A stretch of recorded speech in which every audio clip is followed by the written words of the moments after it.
सास, माँ, बहू और बेटी। नहीं नहीं, ये कहानी इन सारे के सारे रिश्तों की नहीं, बल्कि 2 रिश्तों में ही सभी रिश्तों के होने की है।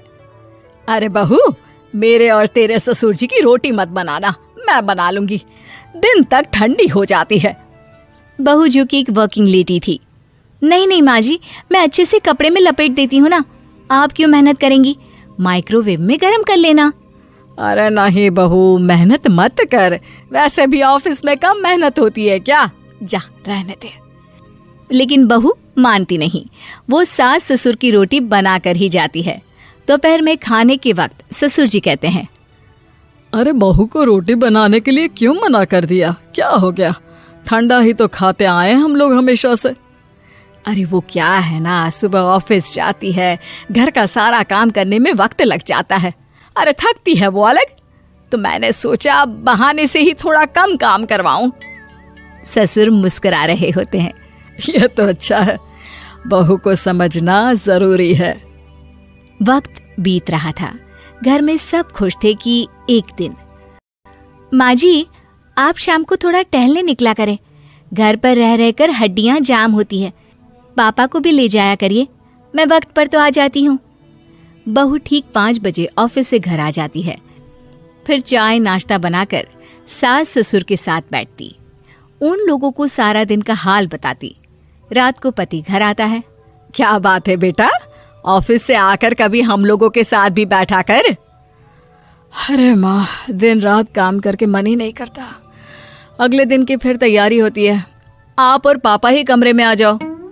इससे अच्छी तो बहू है, कितना भी थकी रहे, घर आकर हम लोगों के लिए चाय नाश्ता बनाना, फिर बातें करना। बहू ना होती तो हम बुढ़ा बुढ़िया तो बैठे ही रह जाते। सास और ससुर अब बहू के कहने पर शाम की सैर पर निकलने लगते हैं। सास की कई सहेलियां बनती है तो ससुर को भी कुछ बुजुर्ग लोगों का ग्रुप मिल जाता है। कैसा रहा सहेलियों के साथ शाम का वक्त? हम लोगों ने तो भाई खूब योगा किया। अरे हम लोगों को गप्पों से फुर्सत ही नहीं होती। वैसे मिसेस मल्होत्रा आज बहू के बारे में कुछ बोल रही थी। तभी वहां ऑफिस से बहू आ जाती है जो जींस और टॉप में होती है। क्या बात है माँ, क्या कह रही थी आपकी सहेली आपकी बहू के लिए? सास इस बार बहू को कुछ अलग तरीके से देखती है और उल्टा सवाल ही दाग देती है। क्या कह रही थी वो हटा, ये बता, तेरे ऑफिस में तो मर्द भी काम करते होंगे ना? बहू जो अब तक मजाक कर रही थी वो सीरियस हो जाती है। मर्द होंगे नहीं माँ जी, मर्द ही ज्यादा है, हम 5 ही लड़कियां हैं ऑफिस में। अरे तो अच्छा लगता है क्या ऐसे कपड़े पहनती हो? कल से तुम ना साड़ी पहनकर ऑफिस जाना, और हाँ, शाम का नाश्ता थोड़ा जल्दी बनाया करो, नाश्ता बनाकर बाद में ही ऑफिस के कपड़े चेंज करने जाना। बहू को समझ में नहीं आता कि सास को हो क्या गया है, लेकिन वो कुछ नहीं कहती, सीधे किचन में जाकर चाय नाश्ता बनाती है और सास ससुर को दे देती है। अगले रोज बहू ऑफिस के लिए तैयार होती है तो खूब सुंदर सी साड़ी पहनती है और ऑफिस के लिए निकलने से पहले सास और ससुर के पैर छूती है और निकल जाती है। क्या बात है, आज मेधा के ऑफिस में लग रहा है कोई फंक्शन है।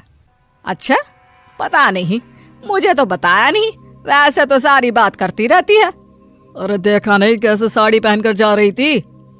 अरे वो तो मैंने ही बोला है उसे। अरे अच्छा लगता है क्या रोज रोज ऐसे सूट या जींस में जाना?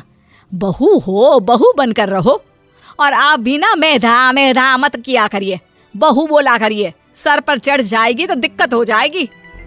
सास अब बहू को बहू जैसा रखने लगती है, हर बात पर रोका टोकी, हर बात पर ताने। क्या बात है, आजकल लेट आ रही है ऑफिस से? अरे चाय के लिए भी देर हो जाती है, हम लोग फिर पार्क में भी देर से पहुंचते हैं।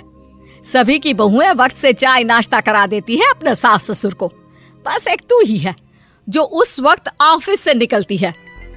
माँ जी, वो एक रास्ता पुलिस वालों ने न जाने क्यों बंद कर रखा है, जिसके कारण ट्रैफिक ज्यादा हो जाता है। मैं कोशिश करूंगी कल वक्त से पहले निकल जाऊं। ससुर देख रहे होते हैं कि बहू अब परेशान सी रहने लगी है। एक रोज, मेधा, बेटी मेधा। जी पिताजी। बेटा देख जरा कौन सी टी शर्ट अच्छी लग रही है। वो क्या है ना, शाम को सब बदल बदल कर टी शर्ट पहनते हैं, मैं भी सोच रहा हूँ कि आज कुछ अच्छा सा पहन कर जाऊं। हाँ पिताजी, ये सही है। ये लाल वाली ना बहुत जचेगी आप पर।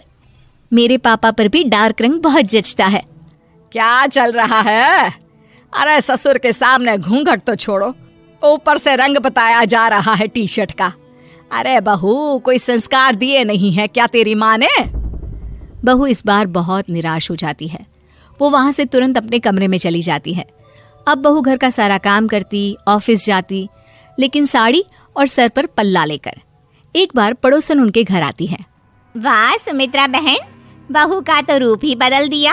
ठीक किया, बहू बहू जैसी ही अच्छी लगती है। अच्छा चलती हूँ मैं। पड़ोसन के जाने के बाद सास बड़ी अकड़ के साथ कहती है, देखा मेरा कमाल, कैसे मैंने मेधा बहू को कंट्रोल में कर लिया।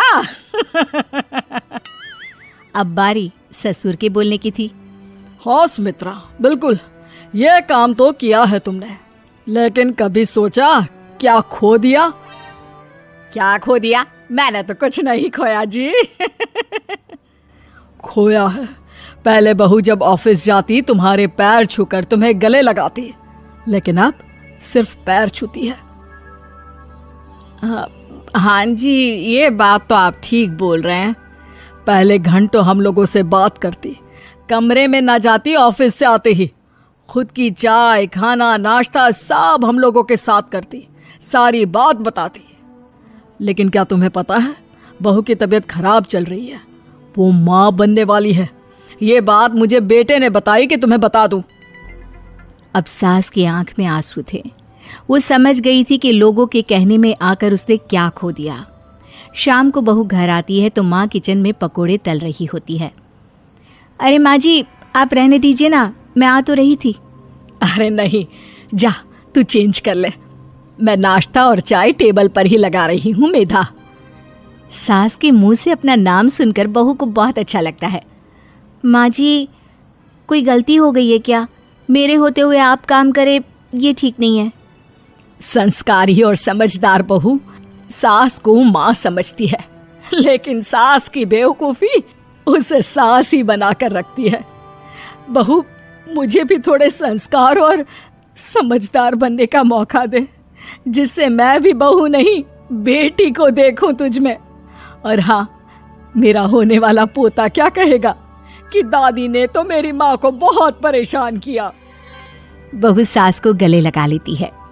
नहीं माँ जी, वो कहेगा कि माँ को तो दादी ने बेटी बनाकर रखा है।